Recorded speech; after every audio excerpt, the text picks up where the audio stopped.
and welcome. I'm Ijoma Onyato. Tonight, over 400 senators and representatives received certificates of return from INEC. Imo State Governor Rochas Okorocha demands explanation from INEC over the Commission's failure to present his certificate of return. Rescue operations for Lagos building collapse end.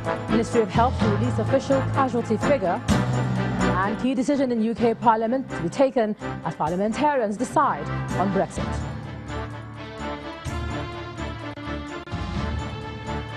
Business News tonight, Minister of Science and Technology presents strategic report on methanol fuel adoption.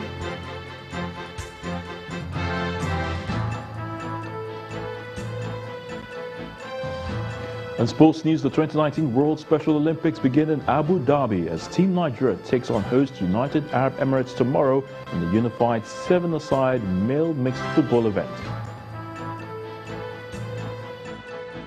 And from Abuja, Minister of Interior Abdurrahman Dambazo says the federal government is taking steps to check illegal migration in the country.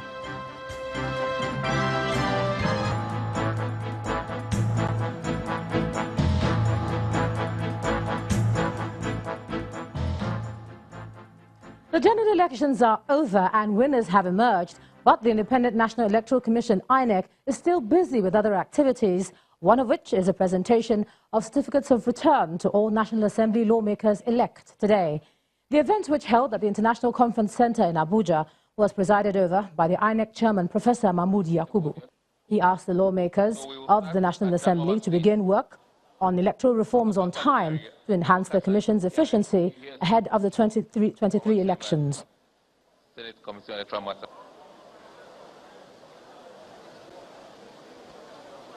And she is of Cross River North, PDP.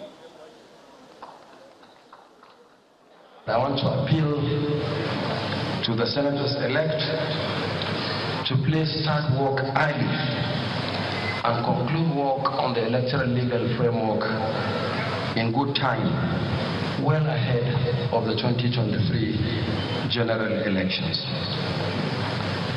The tendency to delay electoral reforms, particularly the review of the electoral legal framework until it is too close to the elections, means that vital lessons learned from one general election are lost before another general election. Now we'll bring you more on the presentations much later on in the bulletin. Now, not many of the National Assembly members will be returning to the upper and lower legislative chambers, but some lucky ones got re-elected. They include Ahmed Lawan from Yobe State, who was favored to be the Senate President in the 8th Assembly, Senator Naya Abaribe from Abia State, and Senator Dino Malai from Kogi West is also returning. Now, the former governor of Abia State, Theodore Oji, also got re-elected, and from Lagos State, Senator Oluremi Tinubu and Kabiru Gaya from Kano State. Others are Ogun State Governor Ibikunle Amosun, former Governor of Ebonyi State, Sam Egu, the Speaker of the House of Representatives, Yakubu Dogara, and the Majority Leader, Femi Gbajabiamila. Now, while other senators-elect received their certificates of return from INEC today, the Governor of Imo State, Rochas Okorocha, is unhappy with the electoral umpire for refusing to issue him a certificate of return as a senator in the 9th Assembly. The governors say the Commission is yet to offer any explanation why his name is missing from the list of senators-elect who were presented with their certificates today. Introduce yourself. I'm sure I'm conspicuously absent. INEC has removed my name from the list of senators, having been declared the winner and by the zonal returning officer, but I'm told that my name is no longer there, so I'm actually waiting to hear as to why and what's the reason behind INEC not letting my name in.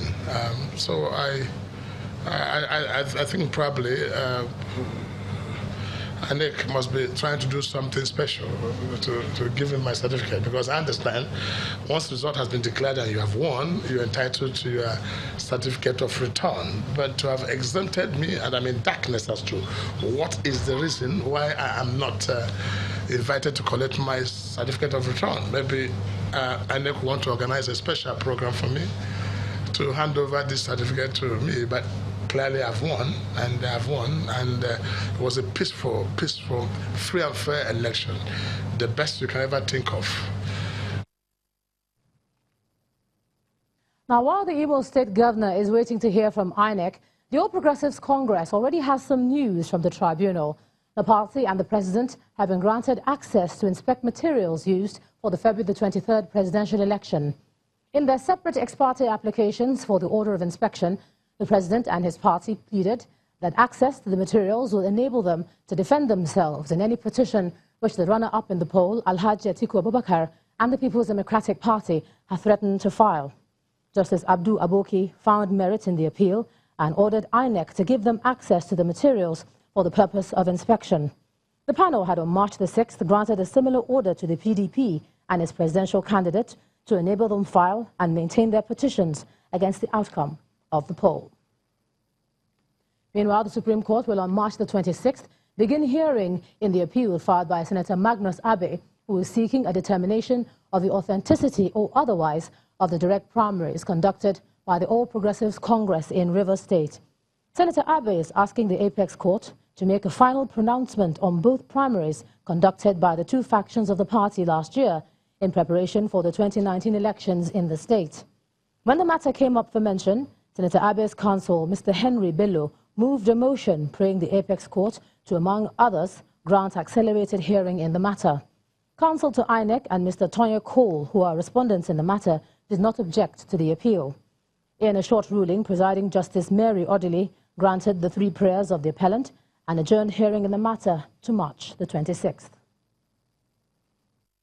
The main matter now is for us to declare the authenticity of the direct primary election conducted by APC in Rivers State, as against the indirect one, which has been nullified up to the Supreme Court, the virtue of the Supreme Court of 12th of February 2019, in appeal number SC 1333 of 2018. The first of the grounds is accelerated hearing. The second is abridgment of time for exchange of briefs. We, the appellants, have already filed our own briefs. The respondents, three of them now, INEC, APC, and Tony Cool, and the school travelers, have been given 3 days to file their respondents' briefs, after which we will file our reply brief. A date has been, accelerated hearing has been granted, and a date has been fixed for the expeditious disposal of this appeal. The date is 26th day of March 2019. And staying with electoral disputes, the People's Democratic Party in Bayelsa State is asking the Chief of Army Staff, Lieutenant General Tukur Buratai, to investigate the role of the Army in the presidential and state houses of assembly elections.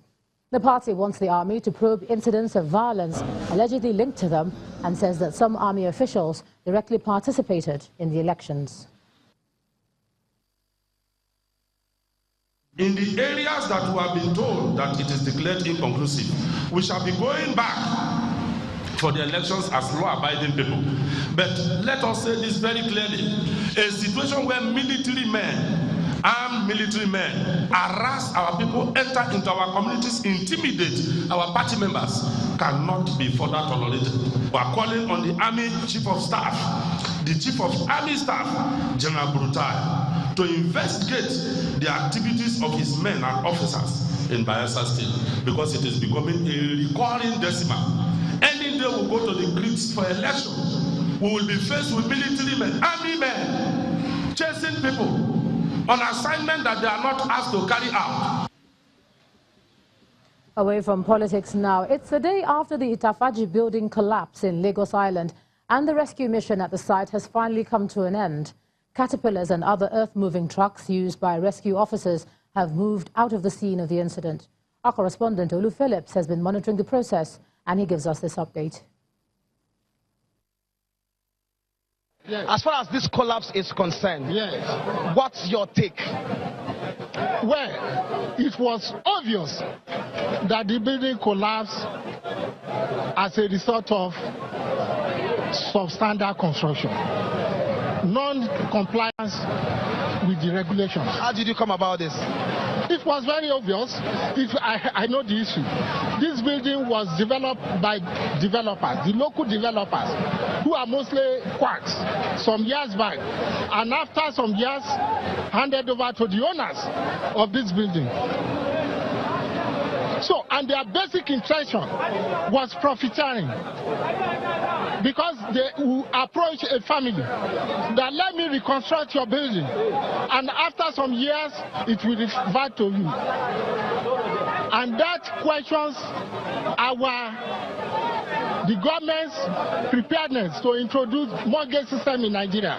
Okay, so I'll let you go at that point where you talked about mortgage system. Mortgage system is a different kettle of fish as far as this is concerned.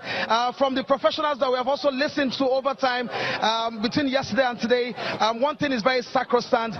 There is an integrity suspect as far as this collapse is concerned. In a few minutes or maybe an hour plus, this place will be declared ground zero as far as the rescue mission is concerned. Unfortunately, we've come across some of the victims' relations. We met a man who lost his child here. He's so sorrowful he doesn't want to come on air, but he said to us that he had plans for his kids, but unfortunately that child had died in this building that collapsed. Like we said, hopefully the government will begin to do what is right and not mind whose us is God.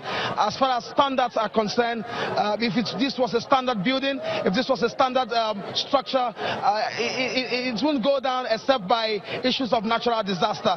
That's the situation we have here. We hope that this will just be the last in a very long time to come.